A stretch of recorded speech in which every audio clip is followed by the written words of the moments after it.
Canada's Commissioner of Official Languages is sending a reminder to the state broadcaster, don't let budget cuts get in the way of language responsibilities. Last month, CBC announced its 5-year plan to try and address budget shortfalls due to federal cuts, sagging advertising revenue, and the loss of hockey rights.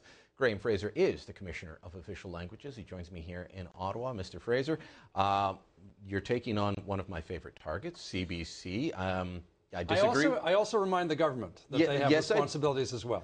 And I get that. I'm not sure I agree with all the ways you're doing it, but tell us why you're sending this reminder. Because I look at CBC and I see them doing all kinds of things that fall outside their mandate. Maybe we can get into some of those. But providing broadcast services in both official languages, that's their core, and you think they're falling down there. I think they've got a real challenge. I'm not saying they're necessarily falling down, although we've ended up You're taking before them to court. We are before the courts involving some of the cutbacks that happened some years ago in terms of their reducing services to the French-speaking minority community in Windsor. We got 800 complaints. CBC's argument is we don't have jurisdiction, so we've gone to the court to establish, do we have jurisdiction? And if we do, what are CBC's responsibilities under the Official Languages Act? Okay, I would actually, and this is a sidetrack, but I would actually hope that you don't, because I'm not sure that having an officer of Parliament have more say over a government body, that having more say than the government, the elected officials, I don't know that that's a good thing. And right now, the federal government will tell you CBC is an arm's length body. They can't tell it what to do. So having an appointed official tell someone that they must do something the government can't, I don't think that's a good precedent. Well, basically, we want to establish: do we have jurisdiction or not? In his interim decision, Judge Martineau said we have a shared jurisdiction with the CRTC. CBC's position is we only report to the CRTC, and in the Broadcast Act, it says very clearly that the CBC should have equivalent service in French and in English. That also says that it should be reflecting the diversity of the country with programming from the regions of the country.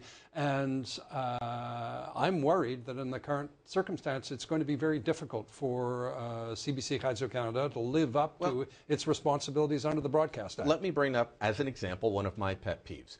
CBC has invested a lot of money in a service to give away free pop music.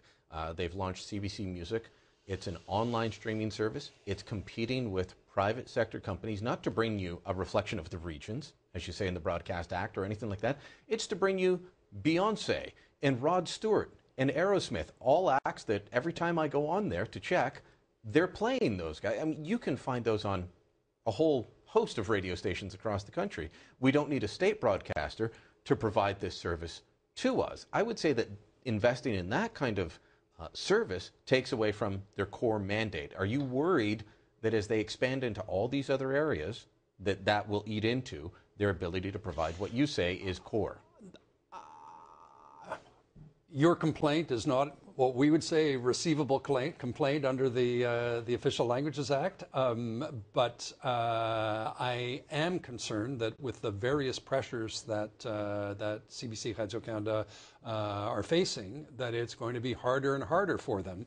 We've already heard President Lacroix tell the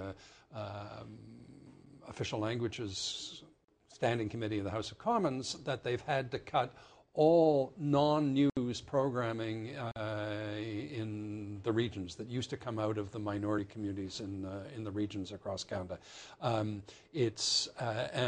he has presented a digital strategy in which we didn't hear anything about content. And I think that the important thing, where I'm sure you're going to disagree with me on that, Canada is 16th of 18 countries that have public broadcasters in terms of the per capita funding.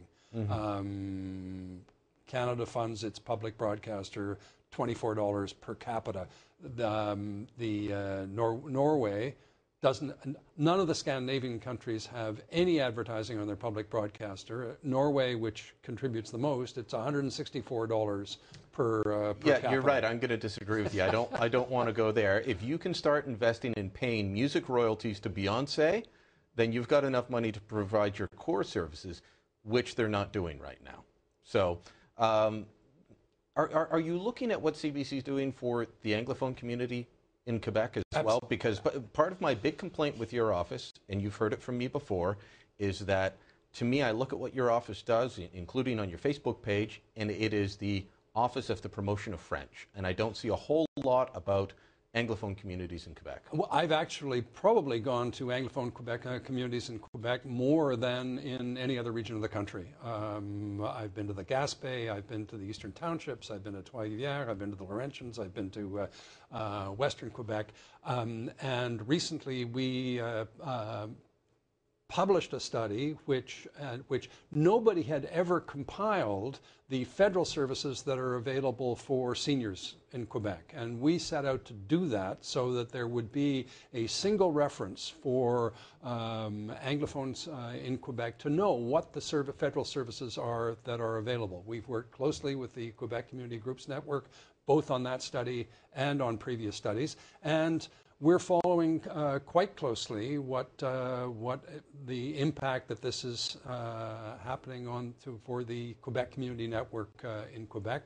We have specifically looked at, with a previous study that we did, on the fact that Montreal was not English Montreal was not treated as a region in the same way as other parts of the country for the purposes of funding regional programming. So Okay. not just CBC, but for the Canadian Heritage and the Canadian Film Fund as well. So, okay. as well. So I spend quite a lot of time with the English minority organizations and English communities in Quebec.